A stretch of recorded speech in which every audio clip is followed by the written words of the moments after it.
The call came exactly at 5:17 p.m., just as I parked my Bentley beside the immaculate boxwoods fronting the new coastal estate. The air still smelled of fresh paint and salt, the scent of the $12 million investment Serena and I had just finalized. "Is this Elias Thorne?" The voice was reedy, dry, and oddly formal. "Speaking. Who is this?" I was already irritated. I didn't give this number out lightly. "Mr. Harrison, the previous owner. Look, I'm truly sorry to bother you, especially right after closing, but I'm messed up. Badly." I sighed, ready for the usual property complaints, a leaky faucet, a forgotten key. "Mr. Harrison, if this is about the gardener's contract, we handle it now." "No, it's about the security system." He paused, the silence stretching tight across the line. "The specialized biometric vault in the library. When I transfer the codes, I forgot one thing. There's a micro-optic relay camera, a redundant backup hidden in the overhead cornice molding. It records to a separate cloud service I didn't think to disconnect before the final handover." My hand tightened on the steering wheel. That vault contains sensitive legal documents and access keys to the corporate trusts, the core of my family's wealth. "It's been running since you moved in, Mr. Thorne." I only realized it today when I was trying to wipe my old cloud data. I saw something, and I think you need to know." A cold shaft of disbelief cut through the twilight air. "What exactly did you see, Mr. Harrison?" "Don't ask me over the phone," he hissed, his voice dropping to a panicked whisper. "And for God's sake, do not breathe a word of this to your wife. Come alone." I backed up the footage. "I will show you everything." I sat there, the engine still idling, staring at the perfect, brightly lit windows of the house. Serena had installed new, imported silk curtains and decorative sconces. Inside, I could see the silhouette of Serena laughing, a bright, crystalline sound, alongside her mother, Patricia, and her younger sister, Chloe, busy unpacking the last of the expensive artwork. This life, this move, this future. I thought it was real. I killed the engine and forced myself to walk inside. Serena met me in the marble foyer, glowing in a cashmere sweater. She looked magnificent, the perfect trophy wife, the perfect companion. "Babe, you're late. Did you get caught up with the legal team again?" She leaned in and kissed my cheek, her lips soft and sweet. I swallowed past the sudden, metallic taste in my mouth. "Yeah, major glitch with a portfolio transfer downtown. I need to head back to the main office now, just to pull a file I forgot to authorize manually. Won't be long. Oh, darling, it's Friday night. Can't it wait?" Her brow furrowed in a familiar, concerned pattern. "This one can't. It's time sensitive. Be back before dinner." I backed away slowly, nodding, smiling, playing the role of the busy, slightly overwhelmed husband. As I drove away from the warmth and light of the estate, I felt as if I were leaving solid ground. Mr. Harrison's voice was a needle, puncturing the thin, glossy bubble of my reality. Whatever he saw, it was a threat large enough to make a man tremble over a phone line. Mr. Harrison lived in a densely packed apartment complex 20 minutes inland, a world away from the pristine coastline I inhabited. The building felt stale and worn. He opened the door before I knocked, his face gaunt, his hands visibly shaking. "Thank you for coming, Mr. Thorne. I didn't want to get involved, honestly, but I spent 15 years in that house. I built that vault. It deserves respect. And you need to know. To let me pass stacks of moving boxes to a folding table dominated by an older laptop. The room smelled of dust and fear. I backed it up to an encrypted drive. I'm destroying the original cloud link tonight. I won't keep this. I just thought you had the absolute right to see this footage before things went too far." He clicked a file. The screen flickered to life. It was the interior of my new library, specifically the polished mahogany paneled wall where the biometric vault was hidden. The date stamp read Wednesday, 10:30 a.m. I had been in Singapore conducting a crucial merger negotiation. Serena walked into the frame. She wasn't wearing the soft cashmere. She was in crisp, tailored clothes. She looked harder, sharper. Patricia and Chloe followed, carrying files. "The acoustics in here are perfect," Serena said, her voice sounding unnervingly clear from the laptop speakers. Elias never even checks this part of the house. He thinks it's just for the antique maps. Patricia laughed, a sharp, unpleasant sound. He thinks a lot of things, darling. Like that he's in control. Did you get the notarized copies? Serena tapped a thick manila envelope on the desk. All done. He signed them last month. Said he was too busy to read through the quarterly asset transfer requests. Idiot. My chest tightened, air becoming a luxury I couldn't afford. Chloe leaned in, her playful demeanor gone. So, the full consolidation plan is still on track? We shift everything out of the Thorn Trust before the annual audit next month. Serena leaned back, smugness radiating even through the cheap screen quality. Yes, the entire portfolio. All the liquid assets. We only need the window of the next 3 weeks before his internal compliance flags the transfer. We leverage the marriage clauses and the power of substitution he signed over. Power of substitution. They had made me sign over the effective control of the holdings. I had been so trusting, so focused on the business expansion, I hadn't read the dense, convoluted fine print that her mother, a former corporate lawyer, had insisted on inserting into the prenuptial update. Serena continued, sipping a glass of water. This move was brilliant, Mom. Getting him to anchor the business infrastructure here, moving the physical location of the key documents. Now that we're in the house, we have uninterrupted access to the safe keys and the digital certificates. The moment the $80 million is routed into the offshore holding company, Elias is finished. $80 million, not just my money. It was the legacy, the cornerstone of the entire Thorn Group. And they had scheduled its disappearance. I stared at the screen, unable to move, unable to breathe. My perfect wife, my loving family. They weren't just gossiping behind my back. They were orchestrating a hostile takeover of my life and my fortune, using my own documents as the weapon. Mr. Harrison reached over and muted the laptop. There's more, Mr. Thorne. Details of the bank routing and the specific legal firm they're using to finalize the transfer. They also talk about how they planned to get rid of you once the funds clear. I slowly pushed my chair back, my limbs stiff with shock. The shock didn't paralyze me, though. It clarified me.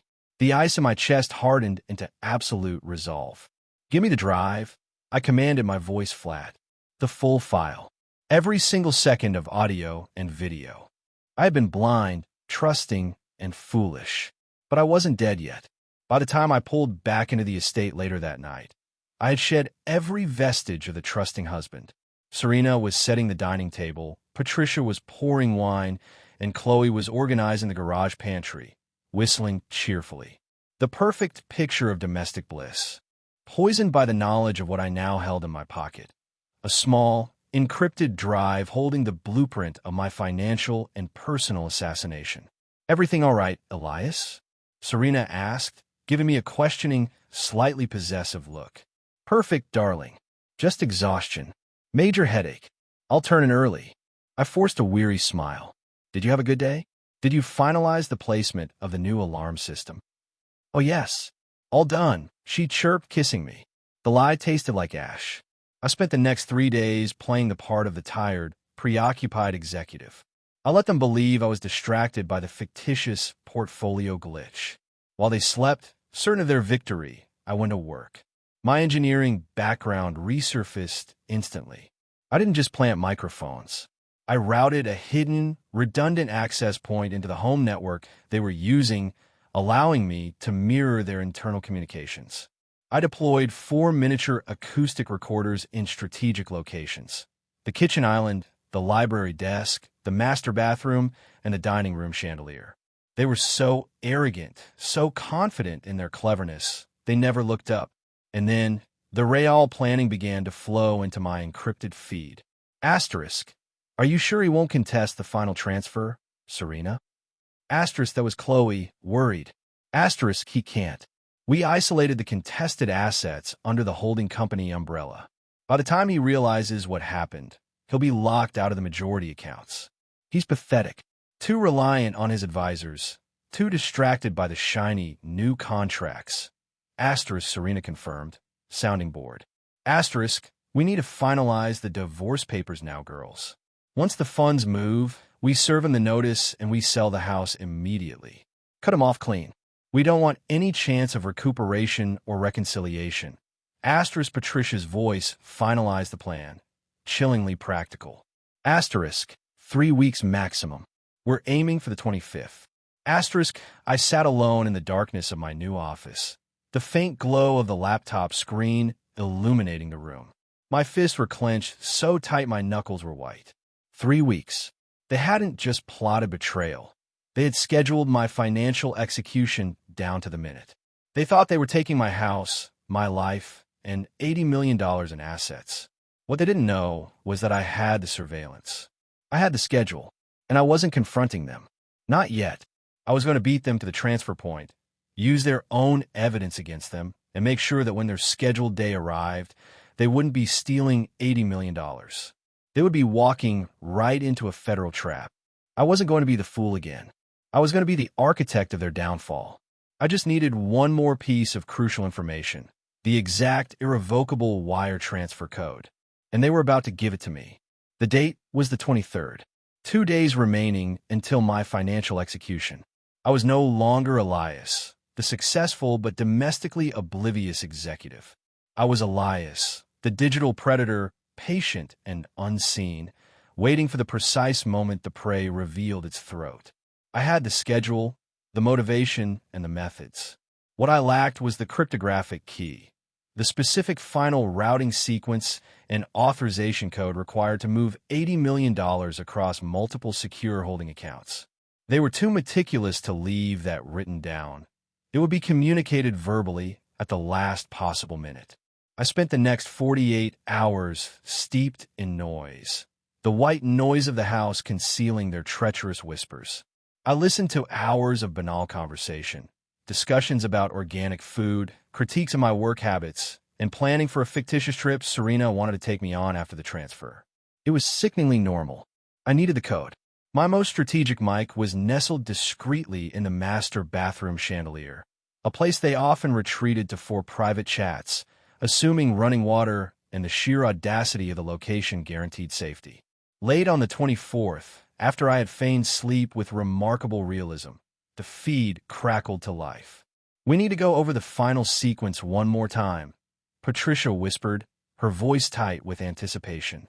"We cannot afford an error, Serena." "I know, Mother. It's handled." Serena sounded annoyed, like she was discussing laundry, not multi-million-dollar fraud. Chloe chimed in, nervous.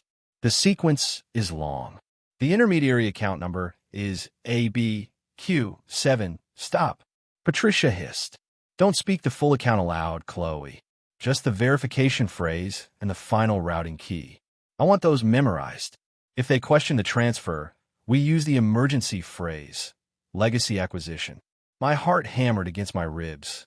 Legacy acquisition. A perfect, corporate-sounding smokescreen. Patricia continued, lowering her voice, but the acoustic recorder was flawless. She recited the 16-digit routing key, broken into chunks of 4, followed by a secondary verification sequence required by the holding company's specific protocol. I didn't breathe. My fingers flew across the keyboard, typing the numbers into an encrypted, air-gapped terminal. "Good," Patricia concluded, the sound of water running suggesting she was washing her hands, washing away the guilt of planning my destruction. "Tomorrow morning, 9 a.m. precisely, when Elias is safely in his emergency meeting." I slowly pushed away from the desk in my darkened office. The hunt was over. I had the blueprint, the schedule, and now the execution code. I leaned back, staring at the ceiling, feeling a cold, righteous fury course through my veins. The audacity of it, the clinical precision of their greed. They hadn't just tried to betray me. They had tried to erase me. If your blood is boiling with this injustice too, hit that like button right now, because the revenge coming up is going to be satisfying. I wasn't calling the police yet. I wasn't calling the lawyers either. I was calling Robert, my most trusted corporate counsel, and Agent Thorne, head of the Federal Cybercrimes Unit who specialized in complicated wire fraud connected to shell corporations. They didn't just need the code. They needed the trap to be sprung at the precise moment of maximum exposure. "Robert," I spoke into the secured line at 3 a.m. The transfer is scheduled for 9 a.m. tomorrow. I have a target routing key. I need two things. First, initiate the corporate firewall lockdown on the holding company at 9:01 a.m. sharp. Second, I need a detailed civil suit, filed provisionally under seal, citing RICO statutes and domestic asset concealment, effective 9:15 a.m. Robert was a man of few questions, sensing the gravity in my flat tone. Understood, Elias. And the federal side? Thorne is setting up the sting. The moment the key is entered, the recipient account is flagged and frozen by the FBI, and the originating IP address, which will be right here in my study, will be isolated and mirrored. They will think they succeeded for exactly 60 seconds, giving us maximum culpability. I hung up, feeling lighter than I had in weeks. I wasn't fighting for money anymore. I was fighting for justice, and for the simple, brutal satisfaction of seeing the architects of this malice realize they had built their own prison. The morning of the 25th dawned bright and deceptively calm. I woke Serena with a theatrical groan, clutching my head. The most disastrous IT failure in Manila. I lied, keeping my voice panicked. I have to be completely offline on the secured line in the safe room until noon. No interruptions. No excuses. Serena's eyes gleamed with false concern. Oh, poor darling. Don't worry. We'll be quiet as mice. Take care of that. We'll handle everything here. You certainly will, I thought, kissing her cheek, a final, poison act of intimacy. I retreated to my secured facility, a soundproofed annex attached to the main garage, which they assumed was purely for server storage. I didn't need to be there, but I needed to appear unavailable. At 8:55 a.m., I saw the trio converge on my study. Serena, looking triumphant in a crisp white shirt, Patricia, hovering with the intensity of a vulture, and Chloe, pale but determined, standing guard by the door. Serena logged onto my dedicated trading terminal, a place I had made feel safe and secure for her over the years, never suspecting she would use it to steal from me. 8:58 a.m. Ready, Serena breathed, her fingers poised over the keyboard. 8:59 a.m. Just think, sweetie, Patricia murmured, laying a possessive hand on Serena's shoulder. In 5 minutes, this messy chapter is closed. $80 million. We can finally live. 9 a.m. Serena entered the initiation sequence. The screen flickered. She typed legacy acquisition, the secret verification phrase. Then, the long routing key I had so painfully acquired hours earlier. The confirmation box flashed. Asterisk transfer initiated. Pending external validation. Asterisk a triumphant gasp escaped Serena. It's done. We did it. They hugged. A grotesque tableau of shared victory. 9:01 a.m. The corporate firewall slammed shut, an invisible gate crashing down on the assets. On their screen, they would only see a standard processing delay message, common in high-value transfers. I watched them celebrate the delay, mistaking it for routine congestion. I checked my secondary monitor. Robert confirmed the firewall lockdown. Agent Thorne confirmed the IP isolation and the account freeze. The $80 million was secured, caught in digital amber, irrevocably marked as evidence. It was time to go home. I drove back, the short 5 minutes feeling like an age. I didn't storm in. I walked, slow and controlled, the picture of a distracted man returning from a grueling work crisis. I found them in the living room, sipping champagne, their faces alight with greedy relief. Darling, you're back early, Serena chirped, rising to hug me. How was the crisis? Did you fix Manila? I gently pushed her back, my gaze sweeping over the three of them. Manila is fine, I said, my voice steady, betraying none of the ice currently in my chest. But I think we have a crisis closer to home. I walked over to the TV console and pulled out the small, inconspicuous device I had installed months ago, a digital media player, and plugged it into the main screen. I need you to confirm something for me, Serena, I continued, pressing play. Did you, Patricia, and Chloe feel like this house deserved better than what you were doing to it? The large screen instantly sprang to life. The footage wasn't from my hidden cameras. It was the original footage, the warning clip the previous owner, Mr. Graham, had given me. The three of them stared, frozen, at the screen showing the living room. The same living room they were currently standing in, dated 3 weeks prior. Serena walked in. Patricia followed. Then Chloe. They opened wine, then started laughing. Asterisk. I can't believe he fell for it. All that crap about starting fresh, like it's his house. Asterisk. Patricia's voice echoed, slightly tinny through the TV speakers. Asterisk. You did the hard part, sweetie. Now, we just make sure he stays busy at work while we finalize the switch. Asterisk. Serena replied on screen, pulling out the folder. The silence in the room was absolute, shattering the moment the younger Serena smirked and held up the papers. Power of attorney papers, I supplied, watching the blood drain from my wife's face. The initial step. A very good start, ladies. Serena stammered. Elias, what is this? A joke. No joke, I said, my smile genuine but entirely devoid of warmth. That was just the warm-up. This, however, is the full concert. I toggled the screen to show a rapid montage of the last few days, cycling through the 4 feeds: the kitchen, the library, the master bathroom, and the study. Chloe discussing the isolation of the assets. Patricia detailing the divorce strategy. Then, the final crucial scene, the master bathroom feed from 10 p.m. last night. Patricia's voice, clear and chilling, reciting the final 16-digit routing key. Serena swayed, holding onto the arm of the couch. You were listening? Every word, I confirmed, stepping back. I needed the key. Thank you for providing it this morning. It was very helpful in securing the contested assets. I heard the sound then. Not the sound of sirens, but the heavy, measured tread of formal footsteps on the paved driveway. And now, for the final verification, I announced, nodding toward the front door. Serena, Patricia, Chloe.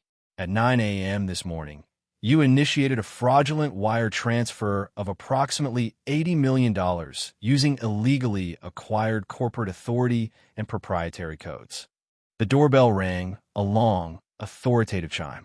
That, I concluded, gesturing toward the door, where the silhouettes of 3 serious-looking men in dark suits were now visible through the etched glass, is Agent Thorne from the FBI, along with 2 of his associates from the Cybercrimes Unit, who are here to discuss your failed attempt at legacy acquisition.